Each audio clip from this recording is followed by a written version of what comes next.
बिस्मिल्लाहिर्रहमानिर्रहीम।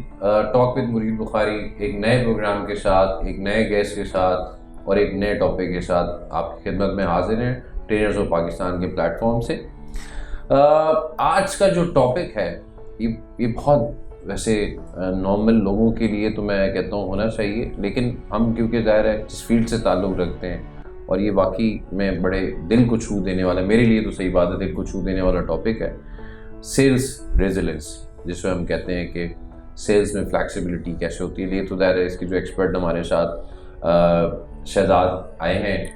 पहले थोड़ा सा अपना इंट्रोडक्शन बताएं ताकि लोगों को पता चले कि जी कौन हैं आप, क्या करते हैं। Thank you very much for giving me the opportunity मुरीद भाई। मेरा नाम शहजाद है, जैसे आपने बताया। मेरे पास तकरीबन 20 साल का कॉर्पोरेट एम्प्लॉयमेंट का तजर्बा है।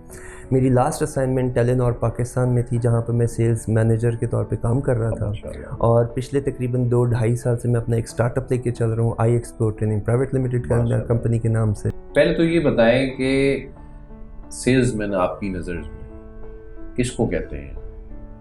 अच्छा मुरीद भाई, ये बड़ा ट्रिकी क्वेश्चन है ना, ये अक्सर लोग मेरे से कहते भी हैं। मैं अक्सर ये कहता हूँ कि जब तक मैं और आप जंगलों और गारों में नहीं रह रहे ना, हम सब लोग सेल्स के बंदे हैं। क्योंकि जब आप जंगल और गार में नहीं रह रहे तो इसका मतलब है आप सोशलाइज कर रहे हैं, लोगों से मिल रहे हैं, ट्रांजैक्शंस कर रहे हैं, मेल मिलाप हो रहा है, बातचीत हो रही है।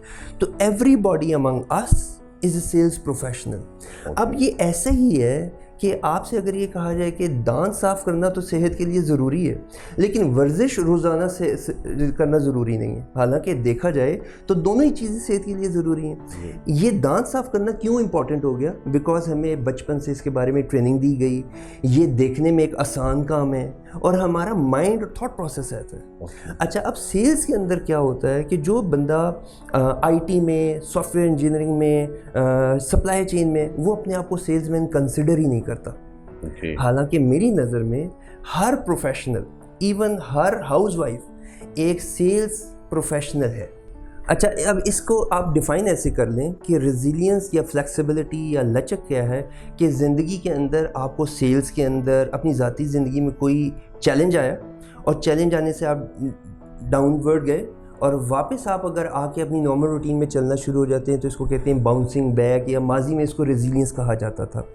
पिछले 1.5 साल के अंदर दुनिया को, सेल्स की दुनिया को और आम अमूमी दुनिया को ये बताया गया कि रेजिलियंस सिर्फ बाउंसिंग बैक नहीं है मुरीद भाई। आज आप इस बात के गवाह हैं कि बहुत से बिजनेसेस ऐसे हैं जो कोविड से पहले जो सोचते थे आज उससे कई दर्जे ऊपर काम कर रहे हैं, और कई बिजनेसेस ऐसे हैं जिन्होंने अगले 5-10 साल का विजन बनाया था और आज वो एग्जिस्ट भी नहीं करते। ट्रू। तो रेजिलियंस ये नहीं है कि आप bouncing back to the original आए। रेजिलियंस की मॉडर्न डेफिनेशन ये है कि आप जा रहे थे, एक डिग डाउन आया और उसके बाद आपने बाउंस बैक नहीं करना है, बल्कि बाउंस फॉरवर्ड करते हुए न्यू हाइट्स, न्यू होराइजन्स को टच करना है। Craft your new future is the new definition of resilience. अच्छा, जिस तरह हम सेल्स पे भी बात कर रहे हैं, हम रेजिलियंस पे हम बात कर रहे हैं, तो ये जो रेजिलियंस जो जिसको हम कह रहे हैं, क्या ये स्किल्स है या कोई ट्रेट है पर्सनालिटी की कि जिसको सीखा भी जा सकता है, या जो एक बाय बर्थ हम जिसे कह सकते हैं वो चीज़ है? अब ये देखें ना, ये आप माशाल्लाह ऐसे ऐसे सवाल निकाल रहे हैं, यही आपकी जो है ना ब्यूटी है।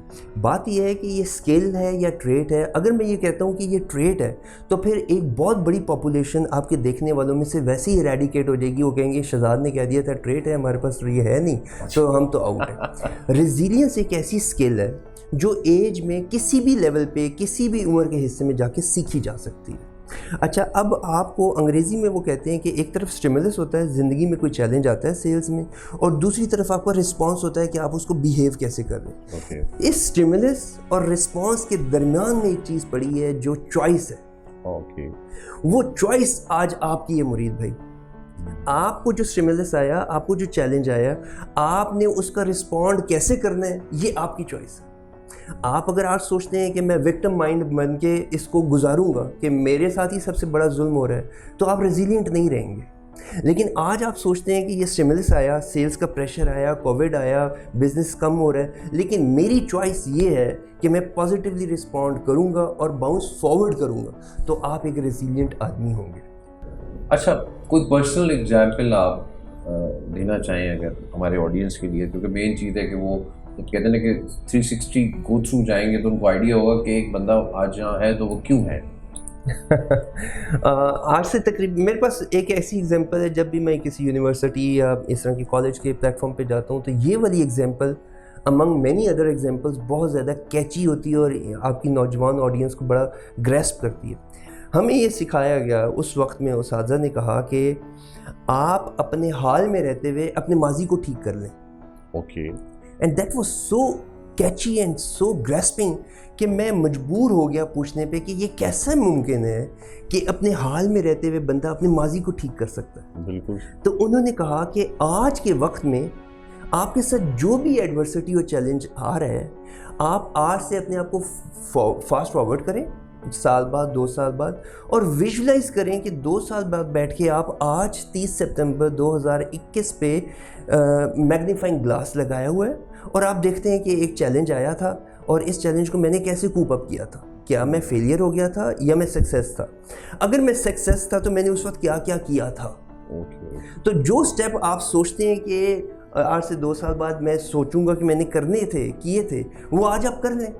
وہ جب آپ آج کریں گے تو آٹومیٹک, وہ جب آپ آج کریں گے تو آپ کا حال ٹھیک ہو جائے گا, لیکن جب آپ فیوچر میں جا کے دیکھیں گے تو ایکچولی آپ کا ماضی ٹھیک ہو رہا ہوگا. So that was a tricky definition of that thing, and that physical adversity which I had faced in 1993, I worked upon the same principle, Mureed bhai. Okay. I started visualizing myself as a successful student of that time, and the time told us that I was topper in the university and college, and I was a person جہاں پہ news paper کے اندر میری تصویریں چھپ رہی ہیں اور principal جو مجھے اسٹیج پہ بلا رہا ہے. And that all thing, that episode made me learn the art of resilience in a way جہاں پر آپ اپنے پیراڈائم کو شفٹ کر لیتے ہیں. Last but certainly not least, ایک پوائنٹر دے دیتا ہوں آپ کے نوجوانوں کو. وہ پوائنٹر ایک ٹرائنگل ہے. آپ اس ٹرائنگل کو یاد رکھیں گے, آپ کی زندگی آسان ہو جائے گی. جب کبھی زندگی کے اندر اسپیسیفکلی سیلز کے اندر یا ویسے آپ کو کوئی بھی چیلنج فیس کرنا پڑے, آپ نے اس تکون کو یاد رکھنا ہے. پہلا ٹرائنگل کا جو لیگ ہے وہ کہتا ہے کہ آپ اپنے تھاٹ پروسیس کو ریویو کریں. اوکے. آپ کی تھنکنگ کیا کہتی ہے کہ میں وکٹم ہوں, میرے ساتھ اللہ تعالیٰ یہ کیوں کر رہا ہے, کیا میرے ساتھ ظلم ہو رہا ہے یا مجھے اپرچونٹی دی جا رہی ہے. And the second leg of that triangle tells us کہ اپنے بیہیویئر کو ریویو کریں. جو تھنکنگ پروسیس آپ کا اوپر ہے اس کے مطابق آپ بیہیو کر رہے ہو یا نہیں. And the last league of that triangle is your action. And that is so much important مرید بھائی کہ آج کے نوجوانوں میں آپ پورا دن ان سے بات کروا لیں, ان سے تھنکنگ پروسیس کروا لیں, لیکن ایکشن کی جب آپ بات کرتے ہیں تو وہ واٹس ایپ اور فیس بک کے اوپر ایکشن تو نظر آئے گا, پریکٹیکلی نظر نہیں آتا. تو action and disciplined action, this is the formula for success. بہت خوبصورتی سے شہزاد نے, اور واقعی میں مطلب میں اتنا انڈلج ہو گیا تھا اس لرننگ پروسیس میں. اور جو ٹرائنگل واقعی میں یہ جو انہوں نے بتایا وہ بہت خوبصورت ہے کہ کس طرح آپ نے اپنے تھاٹ پروسیس کو بیہیویئر کے ساتھ الائن کرنا ہے. اور جب یہ چیزیں آپ نے سنک اور الائن کی تو وہ آپ کے ایکشن میں ریفلیکشن ہونے چاہیے. اور واقعی میں اگر آپ ایگزیکیوشن اور ایکشن نہیں کریں گے تو آپ اسی طرح زندگی میں آگے نہیں بڑھ سکتے. تو اس کے ساتھ اس پروگرام کا وقت کیونکہ ختم ہوتا ہے, جیسا کہ ایک وبا بھی ہے, اپنا بہت سارا خیال رکھیے گا, اور پھر نیکسٹ پروگرام میں نیکسٹ گیسٹ کے ساتھ حاضر ہوں گے. اللہ حافظ.